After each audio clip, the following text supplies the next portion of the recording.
اکبر، یہ سیدنا امام جعفر الصادق ہے، ہمارے امام، چھٹے امام اہل البیت کے امام جعفر صادق۔ جب یہ نام آتا ہے تو الحمدللہ ایمان والوں کے دل کی کلی کلی کھل جاتی ہے۔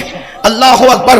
امام جعفر صادق کون؟ امام جعفر صادق جن کی جوتیاں امام اعظم ابو حنیفہ جیسے لوگ سیدھی کیا کرتے تھے، غور فرمائے، جن کی جوتیاں امام مالک جیسے لوگ سیدھی کیا کرتے تھے۔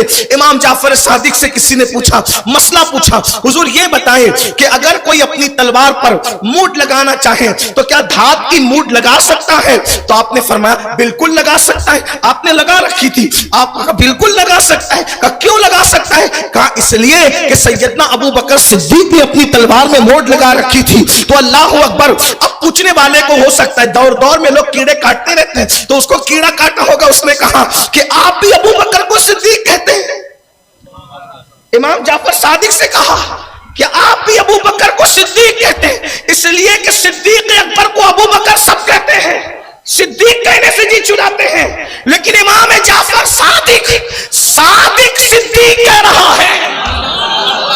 صادق نے کہا صدیق، اور صادق وہی ہوتا ہے جو سچ بولتا ہے۔ سبحان اللہ، سبحان اللہ۔ امام جعفر صادق سے کہا کہ آپ بھی ابو بکر کو صدیق کہتے ہیں۔ اب وہ رسول اللہ کے شہزادے تھے، آپ نے جو ہے اللہ اکبر جہاں موجود تھے اٹھ کے کھڑے ہو گئے، کعبے کی طرف رخ کیا اور اس کو مزید چلانے کے لیے اس شہزادے رسول نے کہا ہوا صدیق صدیق صدیق صدیق صدیق صدیق صدیق صدیق۔ سبحان اللہ، سبحان اللہ۔ راوی بیان کرتا ہے انہوں نے اتنی مرتبہ صدیق صدیق کہا کہ ان کی سانس ٹوٹ گئی۔ وہ ہم صدیق کہتے ہیں، اور پھر فرمایا جو ان کو صدیق نہ مانے اللہ اس کا کام بگاڑ۔ امام جعفر صادق فرما رہے ہیں جو ابو بکر کو صدیق نہ مانے اللہ اس کا کام بگاڑ۔ مولا امام جعفر صادق تو صدیق اکبر کے معاملے میں بڑے حساس تھے۔ لوگوں کو کہتے تھے یار کوئی ایسا بھی بندہ ہے جو اپنے نانا کو گالی دیتا ہے۔ جن کو نہیں پتا وہ غور سے سن لیں، امام جعفر صادق کیا کہہ رہے ہیں؟ یار کوئی ایسا بھی بندہ ہے جو اپنے نانا کو گالی دیتا ہے۔ لوگ کہتے ہیں نہیں، نانا کو تو کوئی گالی نہیں دے سکتا۔ کہا یار ابو بکر تو میرے نانا ہے، ابو بکر، یہ امام جعفر صادق کہتے ہیں کہ ابو بکر صدیق میرے نانا ہے۔ اور پھر وہ جو جواب دیتے تھے صدیق اکبر کے دشمنوں کو، ان کا جواب سن لیں۔ امام جعفر صادق کہا کرتے تھے مولا علی سے تو میں ایک ہی بار پیدا ہوا ہوں۔ کون کہہ رہے ہیں؟ امام جعفر صادق کہہ رہے ہیں۔ او کنڈے کی نیاز کرنے والوں، یہ مسلک امام جعفر صادق ہے۔ ہاں، کنڈا یاد رہا، کنڈے والے کا قول یاد نہیں رہا۔ سوچئے الحمدللہ ہمیں کنڈے بھی یاد ہے اور کنڈے والے کا قول بھی یاد ہے۔ اب دیکھو امام جعفر صادق کیسے نشیمن پہ بجلیاں گرا رہے ہیں۔ امام جعفر صادق کہتے ہیں مولا علی سے تو میں ایک ہی بار پیدا ہوا، لیکن ابو بکر وہ ہیں جنہوں نے مجھے 2 مرتبہ جنم دیا ہے۔ اس پر آپ کو سبحان اللہ کہنا چاہیے، لیکن یہ بات بڑی گہری ہے۔ کیا کہا؟ مولا علی نے مجھے 1 بار جنم دیا ہے اور ابو بکر صدیق نے مجھے 2 بار جنم دیا ہے۔ اب جب تک یہ سمجھ میں نہ آئے تو آپ یقیناً چپ ہی رہیں گے، اس لیے میں نے پہلے سے کہہ دیا کہ آپ اتنی بڑی بات کہی میرے امام جعفر صادق نے تو آپ کو سبحان اللہ کہنا چاہیے، اس لیے کہ لوگ واقعے کا انکار کر سکتے ہیں، لوگ روایات کا انکار کر سکتے ہیں، لیکن حقائق کا انکار کسی کو نہیں ہو سکتا۔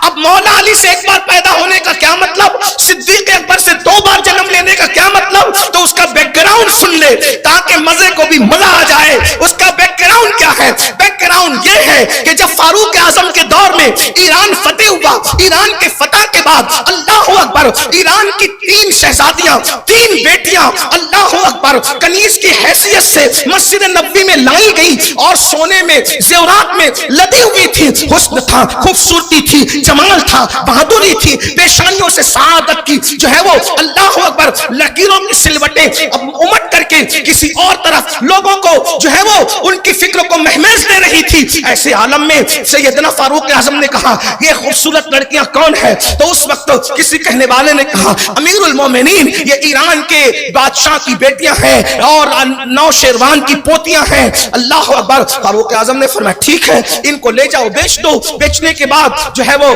بیت المال میں جو ہے وہ رقم جمع کرا دی جائے۔ مولائے کائنات موجود تھے، کہا امیر المومنین میرا مشورہ ہے ایسا نہ کریں۔ کہا کہ کیوں؟ फरमाया जो दुनियावी एतबार से इज्जतदार होते हैं इस्लाम भी उनको इज्जत देता है, इसलिए उनको ऐसे फरोख्त न करें।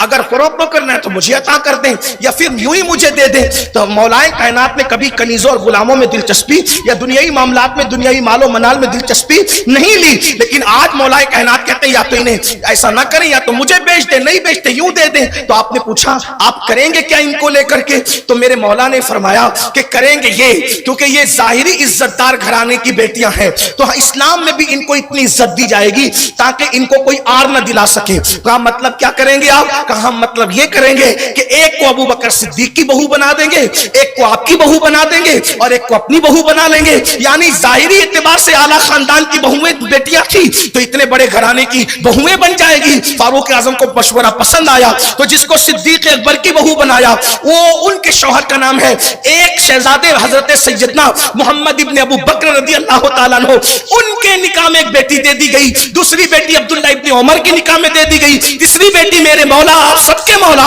इमाम हुसैन के निकाह में दे दी गई। और फिर अब्दुल्ला से जो बेटा पैदा हुआ उसका नाम सालिम रखा गया, मोहम्मद बिन अबू बकर से जो बेटा पैदा हुआ उसका नाम कासिम रखा गया, और सैयदना इमाम हुसैन से जिस शहजादे की आमद हुई उनका नाम अली इब्ने हुसैन इमाम ज़ैनुल आबिदीन रखा गया। मतलब सालिम, कासिम और इमाम ज़ैनुल आबिदीन ये तीनों खालाजाद भाई होते हैं। इससे ये चक्कर खत्म हो जाता है कि लोग जो कहते हैं कि यहां रिश्तेदारी थी वहां रिश्तेदारी थी, वो तीनों बहनें थी और तीनों बहनें मदीने मुनव्वरा ही में बिया दी गई थी। इसका मतलब इमाम हुसैन का कोई साड़ू हिजाज के बाहर नहीं रहता था। एक साड़ू का नाम मोहम्मद बिन अबू बकर है, दूसरे साड़ू का नाम अब्दुल्ला इब्ने उमर है, बाकी किस्सा तमाम हो जाता है। और बाकी जो उपज है वो सिर्फ चमचागिरी करने की तमन्नाएं है, बाकी और कुछ नहीं है। अल्लाह अकबर। इसलिए कि नौशेरवान की तीनों पोतियां एक सिद्दीक अकबर की बहू है, एक फारूक आजम की बहू है।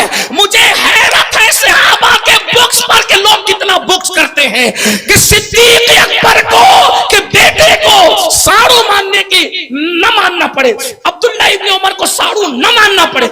इसलिए काफिर को तो साड़ू मान रहे हैं लेकिन सहाबा के बेटों को साड़ू मानने के लिए तैयार नहीं है।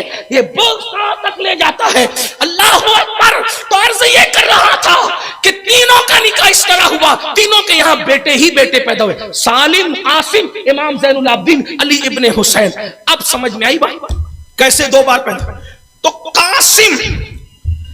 कासिम जो पैदा हुए मोहम्मद बिन अबू बकर के सुल्ब से, ये कासिम पोते हैं किसके? बात समझ आई? किसके पोते हैं? किसके पोते हैं? सैयदना सिद्दीक अकबर के। मोहम्मद बिन अबू बकर बेटे सिद्दीक अकबर के, तो उनका बेटा कौन हुआ? बोले कौन हुआ? आजकल के लड़कों को छोकरों को रिश्ते नहीं बताते, वो मामू नाना के रिश्तों को भी सही से नहीं जानते, कुछ का कुछ कहते हैं। और हमारे मजहब में कि रिश्ते जानोगे तो मानोगे, मानोगे तो निभाओगे, और जो जितना रिश्ता निभाएगा वो उतना अल्लाह का कुर्ब हासिल करेगा। हाँ, बल्कि नसब की हिफाजत इसीलिए थी कि लोग रिश्तेदारियों को जाने। तवज्जो आपकी, मेरी तरफ आप बात ना करें, आपस मेरी तरफ तवज्जो करें। मोहम्मद बिन अबू बकर किसके बेटे हैं? बोले सिद्दीक अकबर। किसके बेटे हैं? सब बोले किसके बेटे हैं? सिद्दीक अकबर के बेटे मोहम्मद बिन अबू बकर। मोहम्मद बिन अबू बकर के बेटे कौन? कासिम। तो ये कासिम कौन हुए? सिद्दीक अकबर के। मिलके बोलो कौन हुए? पोते। कासिम का निकाह किसके साथ हुआ? हजरत अस्मा के साथ। अस्मा कौन? अब्दुर्रहमान की बेटी। अब्दुर्रहमान कौन? अबू बकर सिद्दीक के बेटे। तो इसका मतलब हजरत अब्दुर्रहमान की बेटी अस्मा ये सगी पोती सिद्दीक अकबर की। कासिम मोहम्मद बिन अबू बकर के बेटे, ये सगे पोते किसके? अबू बकर सिद्दीक के। पोता पोती दोनों का निकाह होता है, ये दोनों का निकाह होता है। अब वो जो दोनों का निकाह होता है तो उन दोनों के निकाह से एक लड़की पैदा होती है, उसका नाम रखा जाता है उम्मे फरवा। अब उम्मे फरवा कौन? यानी के नसब के एतबार से रूए जमीन की पहली नजीबुत्तरफैन सिद्दीका, जिसका दादा भी सिद्दीक, जिसका नाना भी सिद्दीक, तो ये नजीबुत्तरफैन सिद्दीका है जिसका नाम उम्मे फरवा है। उस उम्मे फरवा का निकाह मेरे पांचवें इमाम, पांचवें गौस हजरत सैयदना इमाम मोहम्मद बाकिर के साथ होता है, और उससे जो बेटा पैदा होता है उसी को दुनिया इमाम जाफर सादिक कहते हैं। सुभान अल्लाह, सुभान अल्लाह। नारे तकबीर, नारे रिसालत, मुस्तफा का हम सफर। मुस्तफा का हम सफर, मुस्तफा का हम सफर, नारे हैदरी। सुभान अल्लाह, सुभान अल्लाह, तो सुभान। दो मर्तबा अबू बकर सिद्दीक ने जन्म दिया। क्या मतलब? मतलब मेरी अम्मी के अब्बा भी अबू बकर से पैदा हुए और मेरी अम्मी की अम्मी भी अबू बकर से पैदा हुई। तो दो मर्तबा अबू बकर ने जन्म दिया है मुझे, और एक मर्तबा मौला अली ने। वो कैसे? इमाम हुसैन को जन्म दिया, इमाम हुसैन के बेटे ज़ैनुल आबिदीन, ज़ैनुल आबिदीन के बेटे मोहम्मद बाकिर, और मोहम्मद बाकिर के बेटे से मैं पैदा हुआ हूं, यानी इमाम जाफर सादिक। तो कहते अली ने तो मुझे एक बार जन्म दिया, सिद्दीक अकबर ने मुझे दो बार जन्म दिया। अब उससे और बड़ी बात सुन ले, हज़रत इमाम जाफर सादिक कहते हैं, लोगों जैसे मैं कयामत के दिन मौला अली की शफाअत चाहता हूं, उसी तरह कयामत के दिन में अबू बकर सिद्दीक की भी शफाअत। सुभान अल्लाह, सुभान अल्लाह, सुभान अल्लाह, सुभान अल्लाह, जिसको शफी, सुभान अल्लाह, मैदान महशर में शफी जिसको इमाम जाफर सादिक मान ले, वो गासिब कैसे हो सकता है? वो गुमराह कैसे हो सकता है? वो काफिर कैसे? मैं तो लोगों को सिर्फ इतनी बात कहना चाहता हूं, तवज्जो से सुन ले तो बात कहूं, इतनी बात कहना चाहता हूं मेरे भाई, ये वाकया जलसों में बयान करते हो कि नहीं करते? क्या करते हो कि जब हजरत फारूक आजम को चाबियां लेने के लिए बैतुल मुकद्दस से बुलावा आया। ये वाकया कितना मशहूर है। जो मानते हैं वो तो मानते हैं, और जो मानते हैं मेरा बयान उन्हीं से है, जो नहीं मानते उनके पीछे वक्त बर्बाद नहीं करना। लेकिन तवज्जो करें कि बुलावा आया, फारूक आजम ने तय किया कि जो मेरी अपनी ऊंटनी है मैं उस ऊंटनी पर जाऊंगा, और बहुत फौज फाटा, और जब दिखावा की आस्तीन से धागे लटके हुए थे, ऐसे पेवन लगा हुआ था, मोजा भी फटा हुआ था। एक गुलाम को कहा तू मेरे साथ चल, क्योंकि अकेले सफर करना हुजूर ने मना फरमाया, और गुलाम को कहा कि हम चलेंगे और सवारी एक है, जितनी देर तक मैं सवारी पे रहूंगा तू पैदल चलना, और जितनी देर तक तू सवारी पे रहेगा मैं पैदल चलूंगा। और तारीख गवाह है, सब इस पर यकीन रखते हैं। हर मुअर्रिख बयान करता है कि पूरे रास्ता भर आपने क्या किया, गुलाम को बिठाया। गुलाम हाथ जोड़ता रहा, सरकार आप ही बैठे का नहीं, इंसाफ का तकाजा है कि तू भी बैठ। और फिर वाकये का एंड ये होता है, मैं वाकया नहीं बयान करने लगा, आप सबको याद है ये वाकया, लेकिन उससे नतीजा कुछ निकालना है, नतीजे के तौर पे कुछ बाहर आने वाला है। जब बैतुल मक़दिस आया तो बारी गुलाम की थी, और गुलाम ने कहा अब तो आप बैठ जाए वरना वो गलत फहमी का शिकार हो। तो मैं कौन गलत फहमी का शिकार होता है, सही फहमी का शिकार होता है, ये दूसरी बात है। हमें अल्लाह को राजी करना है, लोगों को नहीं, इसलिए तुम्हारी बारी पे तुम ही बैठोगे। ये है वाकये का मैं खुलासा पेश किया। मैंने पूछा वो गुलाम कौन था, मुझे जवाब दिया जाए वो गुलाम कौन था, उसका नस्ब क्या था, उसके बाप का नाम क्या था, उसके इलाके का नाम क्या था, कुछ नहीं पता। सही सही। जो गुलाम होता है उसका कोई एहतराम नहीं होता। भाइयों, लोग नौकरों का एहतराम नहीं करते, गुलाम का एहतराम होता है। अब मुझे बताएं कि जंगल में, तवज्जो ध्यान आप मेरी तरफ रखें, बहुत बड़ा नतीजा सामने लाने की कोशिश की जा रही है। जंगल में अगर रास्ते पर गुलाम को पकड़ा देते कौन पूछने वाला?